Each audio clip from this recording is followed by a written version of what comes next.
Welcome to this new tutorial where I will show you how to create your first video with StoryShort AI.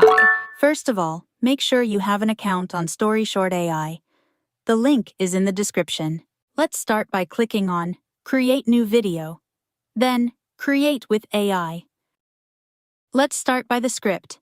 You can either type your own script or click on AI Script Writer to generate one with AI. Let's create a video about Cleopatra. Once our script is ready, we can choose the style of images we want. The 4K realistic is my favorite one. Then we choose our background music, the voice we want to use, and the aspect ratio. Then we click on Generate Video. After a few seconds, our video will be completely generated and ready to be posted.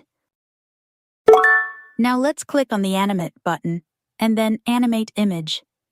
This option allows you to turn images of the video into actual videos to make the final video even more realistic. Now let's make our video even better by adding some entrance effects and a burned film overlay. StoryShort allows you to add and delete sequences wherever you want manually. It allows you to add content that could have been missed by the AI. You can also replace an existing image by clicking on it and click on Generate Images. You can also change the text of a segment and regenerate the voice. Once you are ready, you can download your video by clicking on the Export button. I hope you liked this video. Make sure to subscribe and leave a thumb up.